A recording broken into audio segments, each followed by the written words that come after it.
तर मंडळी खूप मस्त झालेले आहेत, पूर्ण माशांसारखे लागत आहे, त्याचा टेस्ट लागतोय. एकदा तुम्ही पण नक्की ट्राय करा आणि खरं सांगते एक नंबर लागते. एकदम इझी सिंपल रेसिपी आहे जी तुमच्यासोबत मी शेअरच केलेली आहे, तर एकदा नक्की बनवून बघा तुम्ही पण. तर हे बघू शकता एवढे मस्त झालेले आहेत, क्रिस्पी क्रिस्पी. तर तुम्ही वरण भात किंवा चपाती सर्वांसोबत खाऊ शकता तुम्ही.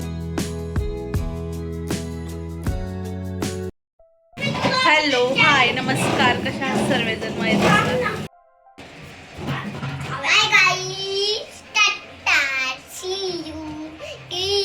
आता तू सुरुवात केलेली आहे, लगेच टाटा बाय बाय. हा मयंक, दूध आहे. हा मयंकचा फ्रेंड आणि मयंक ना. मयंकचा फ्रेंड आता जाणार आहे मयंकला सोडून ना. आरुष, लांब जाणार आहे ना तू? तू राहायला जाणार आहे ना दुसरीकडं? बघा मयंक, तुला तुझा फ्रेंड सोडून जाणार आहे. मग जाणार आहे आरुष तर ना. आरुष, स्वामी कुठे आहेत पहिला सांग मला. स्वामी कुठे आहेत? मग स्वामींपाशी तोंड करून श्री स्वामी म्हणतात का असंच बोलतात?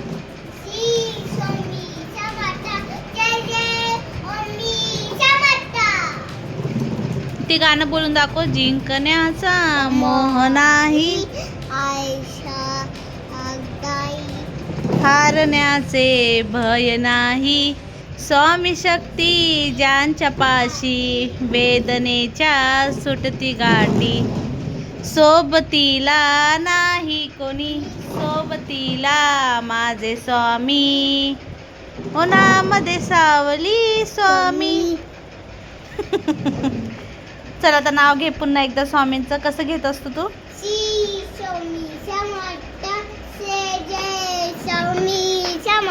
तुला काय खायचंय?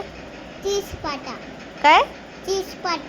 नाही, मी नाही करून देणार. तर तू माझं काहीच ऐकत नाही, मी तुझं काय ऐकू? तू माझं काय ऐकतो का? काय ऐकतो तू सांग माझं. बघ तिथं तू खुर्चीवरचं तिथं कवर सुद्धा पाडला, ती कवर सुद्धा नाही उचलत. बघ तू, बघ इथं चेअरवरचं तू कवर सुद्धा नाही. इथलं चेअरवरचं बघ. आता पप्पा आला तर वरडणार. ती खुर्ची टेबलच्या आपल्या खुर्चीच्या मागं पडदा असतं, ती पण तू पुढं केला.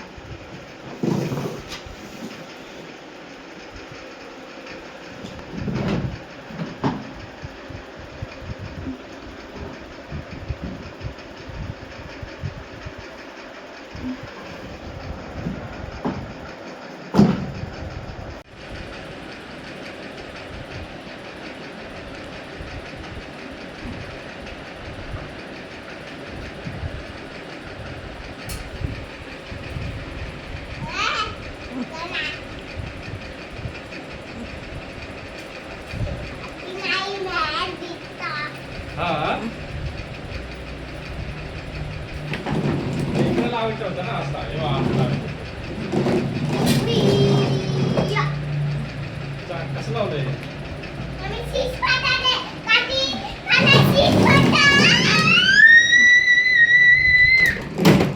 पुन्हा एकदा तुम्हा सर्वांचं माझ्या प्रीती शुभांगी ब्लॉग चॅनलवर स्वागत आहे. तर असंच मला भरभरून प्रेम द्या आणि तुमचा सपोर्ट हा मला कायम पाहिजे आणि असणारच, ते मला माहितीच आहे. तर असो, चला आता सर्वात पहिलं तर मी ना काय केलेलं आहे, आत्ताच मी म्हणजे रिसेंटली एक 8 ते 9 दिवस झाले असेल मला सर्व भांडे वगैरे डबे वगैरे घसून. पण तरी आता उन्हाळा आल्यामुळं ना खूप धूर माती उडते बघा डब्यांवर वगैरे, आणि मग ती आपण दुर्लक्ष केली ना मग ती नंतर ना हळूहळू चिकट होत राहते. त्यामुळे मग आज स्वच्छ पुसून घेतलेलं आहे. जसे हलके हलके आहे दिसतीये धूर, तर तसेच मी पुसून घेतलेले आहे. आणि असंच आपण कायम पुसत राहिलो ना तर आपलं डब्बे असू दे, रॅक असू दे, कायम स्वच्छच राहते आणि जास्त अवघड पडत नाही. जास्त डब्बे वगैरे पण घाण दिसत नाहीत. त्यामुळे कंटिन्यू असं करत राहायचं. तर ह्यांनी आणलेलं दूध, आणि हे दूध इतकं मस्त आहे ना गाईचं. एवढ्या सिटीमध्ये म्हणजे असं चांगलं प्युअर दूध भेटणं खरंच इम्पॉसिबल आहे. आता प्युअर आहे का ते मला पण इतकं कन्फर्म नाही आहे, पण एकदम छान साई येते बरं का. तुम्हाला दाखवेल मी कधीतरी. गाईचं दूध आहे, 60 रुपये लिटरने मिळतं, पण खूप छान आहे बघा. थोडं महाग आहे पण ठीक आहे, कसं आपल्याला चांगली क्वालिटी दिली की बरं वाटतं. तर आता त्याचबरोबर संध्याकाळचा वेळ होता आणि मला बेडशीटसुद्धा चेंज करायची होती, कारण की 2-3 दिवसाला बेडशीट ही कंपल्सरी मला चेंज करावीच लागते, कारण की पोरं कोणतीही पाय घेऊन येतात आणि तसेच चढतात. त्यामुळे ती बेडशीट इतकी म्हणजे हे होऊन जाते ना, घाण मळकट होऊन जाते पूर्ण. आणि त्याचबरोबर आता कसं आहे ना, उन्हाळ्यामुळे भरपूर अशी हवा येते, बाहेरून धूर माती येते, त्यामुळं ना काय होतं पूर्ण कचकच करायला लागते ती बेडशीटसुद्धा. त्यामुळे कंटिन्यू मला चेंज करावंच लागतं. आणि ज्यांच्या घरात लहान लेकरं आहेत त्यांना तर माहितीच असेल काय अवस्था असते. तर मला आता कसं आता इथलं मी केलेले आहे, तर उद्या परवा हॉलमधले करेल मी, कारण की हॉलमध्ये पण तशीच अवस्था झालेली आहे. पण आता सध्या तरी ठीक आहे आणि आता उद्या करेल तिथली चेंज. एक एक करूनच करते, एकदमच असं लोड मी घेत नसते. जसं होईल तसं करायचं, आपलं जास्त पण लोड घ्यायचा नाही, नाही का. आपलं पण एक जीवनच आहे, आपण किती करणार आहे करून करून. आणि आपण कितीही करा, पोरं जे करायचं ते त्यांचं घाण करूनच ठेवतात, नाही का. आणि आता तर घर तर हल्ली 5-6 वेळेस होऊन जातं म्हणजे झाडून इतकी माती निघते बरं का. आणि आमचं बेडरूम असं आहे ना, म्हणजे इथं भरपूर असे खिडक्या, तुम्हाला ना एकदा होम टूर मी करवणार आहे, तर बघूया आता कधी तो मुहूर्त लागतो, मग तुम्हाला दाखवेल. इतक्या खिडक्या आहेत ना बेडरूममध्ये, त्याच्याने ना इतकं धूर माती येते ना घरात, खूपच येते. तरी पण मी बंद ठेवत असते कंपल्सरी. आणि कधीतरी मग नाही का जास्त पण बंद ठेवलं ना, असं गॅस भरल्यावर नव्हतं घरात, खुमटल्यावाने एकदम. त्यामुळे त्याला ओपन करून ठेवावं लागतं, नाही का. आणि इथं बघू शकतात, हे पण आलेले संध्याकाळचा टाईम माहितीच आहे तुम्हाला. आणि मयंकला एकदम सरप्राईज दिलं. मयंकला म्हणजे ते दररोज असंच असतं त्यांचं. आणि आता किचनमध्ये पण व्यवस्थित असं झाडू वगैरे मारून घेणारे आहे मी. आणि आता तुम्हाला माहिती आहे का, आज मी तुमच्यासोबत खूप मस्त अशी रेसिपी पण शेअर करणार आहे. खरं सांगते, एक नंबर लागते, पूर्ण मच्छी टाईप लागते बरं का ती रेसिपी. तीही तुमच्यासोबत मी शेअर करणारच आहे. त्यामुळे ब्लॉगच्या एंडिंगपर्यंत राहा. आणि आत्तापर्यंत कोणी असाल माझ्या ब्लॉगवर तर व्हिडिओला लाईक करत चला. व्हिडिओला लाईक केलं ना काहीच होत नाही, म्हणजे आपल्याला एक मोटिवेशन मिळतं की बाबा ठीक आहे, आपले कोणतरी व्हिडिओ बघतंय, लाईक करतंय, त्यामध्ये ना भरपूर असा आनंद मिळतो. त्यामुळे ना लाईक करत चला, लाईक पण करत चला आणि सबस्क्राईब पण करा, म्हणजे माझे डेलीचे व्हिडिओ येतात ना ते तुमच्यापर्यंत पोहोचतील. तर आता संध्याकाळी हे तर बोलले मी चाय नाही पिणार, आणि माझी पण आज इच्छा नव्हती, कारण की खूपच गरम होत होतं. त्यामुळे कॉफी करून पिली, मयंकला चॉकोस दिलेले. आणि इथं आता विचार केला स्वयंपाकाला काय करू, तर घरात होती पालक, आणि आरवला खूप दिवसापासून ना डाळ पालक खाऊ वाटत होती. तर म्हणलं चला आज गरगट्टा बनवूया, मस्त असा तिखटवाला. तर तो तुमच्यासोबत पण मी शेअर करणार आहे. आणि गरगट्ट्यासोबत काहीतरी पाहिजे म्हणून मी त्याच बनवलेले मस्त असे बटाटा फ्राय केलेला आणि खूप छान लागलेला. तर चला ते दोन्ही रेसिपी तुमच्यासोबत आज शेअर करणार आहे.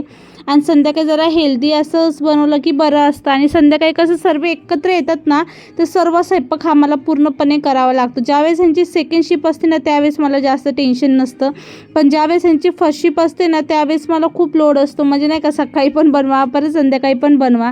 आणि ज्यावेळेस ह्यांची सेकंड शिफ्ट असते ना, त्यावेळेस मग मी संध्याकाळी एवढा लोड नसतो, कारण की दुपारचं जेवण असतं, मग एवढं काही टेन्शन नसतं. अशी गोष्ट आहे. चला सो तर डाळ चांगली लवकर शिजण्यासाठी मी काय केलेलं, डाळ बनवण्याच्या पहिलाच भिजवून ठेवलेलं एक 10 ते 15 मिनटं पहिलाच. आणि त्याला व्यवस्थित असं भिजवून त्यात चना डाळ टाकलेली आहे आणि तुरीची डाळ टाकलेली आहे. तुम्ही कोणती टाकतात मला सांगा गरगट्ट्यामध्ये. मी तर ह्या दोन्ही डाळी टाकत असते. आणि त्याला भिजवून ठेवलेलं आहे. आणि भिजवून ठेवलं ना, आता काय फायदा होतो माहिती आहे का, डाळ लवकर पण शिजते आणि छान शिजते, नाही का. आणि गॅस पण आपला कमी लागतो. नाही तर तुम्हाला माहितीच आहे आता गॅसचं काय आपला तुटवडा चालू आहे. त्यामुळे ना जेवढं होईल तेवढं बचत करायचा प्रयत्न करत चला.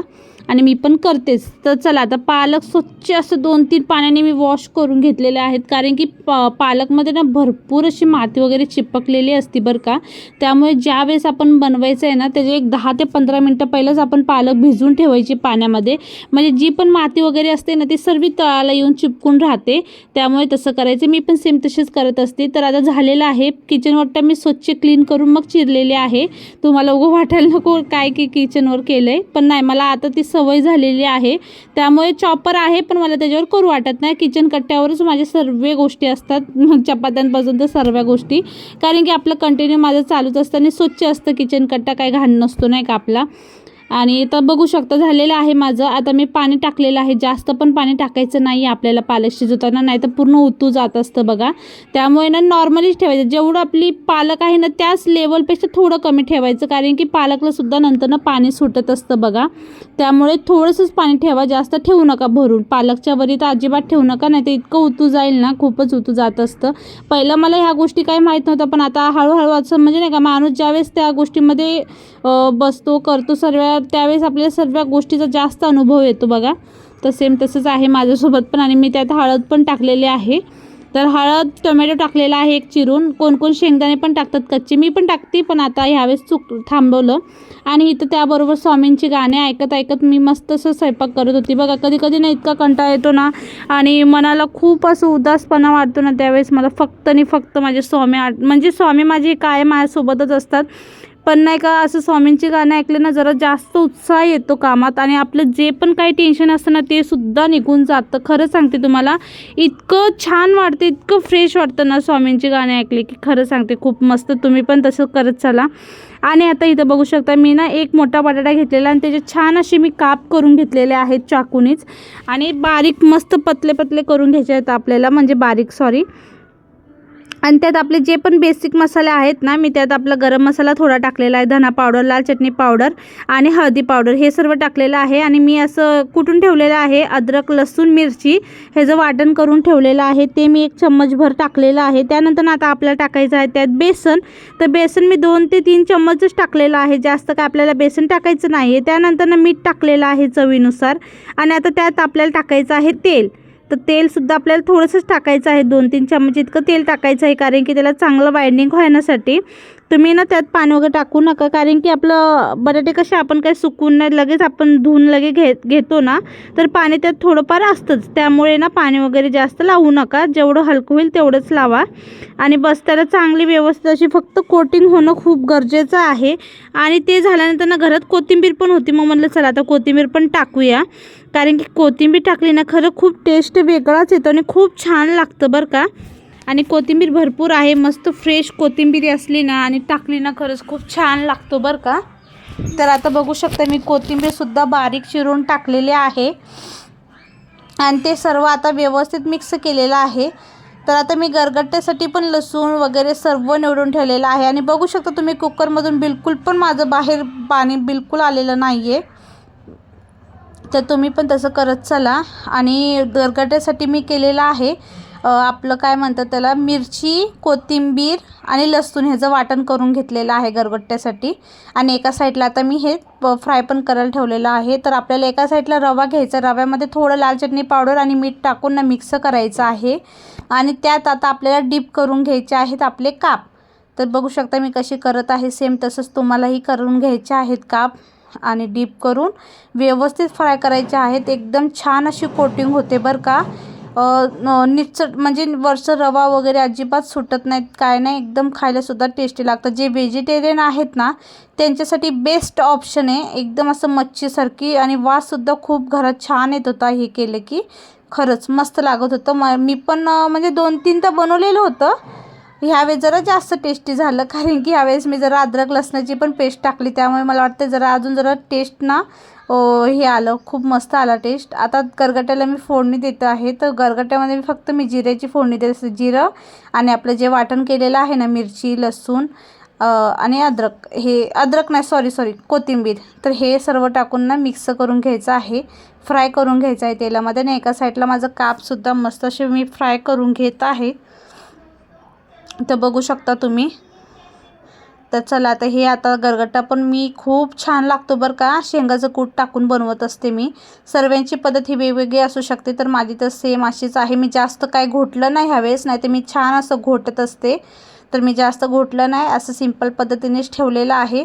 त्यानंतर आपल्या मिक्सरच्या भांड्यामध्ये पण ते पाणी मिक्स करून त्यात ओतलेलं आहे, कारण की जरा पण काय गोष्टी वेस्ट नको व्हायला. आणि बघू शकता मस्त असं आपला गरगट्टा झालेला आहे, त्यात शेंगाचं कूट वगैरे टाकून 1 नंबर लागतं. आणि हे कापसुद्धा आपले एक मस्त झालेले आहेत. तर रेसिपी कशी वाटली तुम्हाला सांगा मला. तर मंडळी खूप मस्त झालेले आहेत, पूर्ण माशांसारखे लागत आहे, त्याचा टेस्ट लागतोय. एकदा तुम्ही पण नक्की ट्राय करा आणि खरं सांगते एक नंबर लागते. एकदम इझी सिंपल रेसिपी आहे जी तुमच्यासोबत मी शेअरच केलेली आहे. तर एकदा नक्की बनवून बघा तुम्ही पण. तर हे बघू शकता एवढे मस्त झालेले आहेत, क्रिस्पी क्रिस्पी. तर तुम्ही वरण भात किंवा चपाती सर्वांसोबत खाऊ शकता तुम्ही. तर आता शेवटचं थोडंसं राहिलेलं आहे ते पण करेल आणि मग आता जेवण वगैरे करायचं आहे. तर चला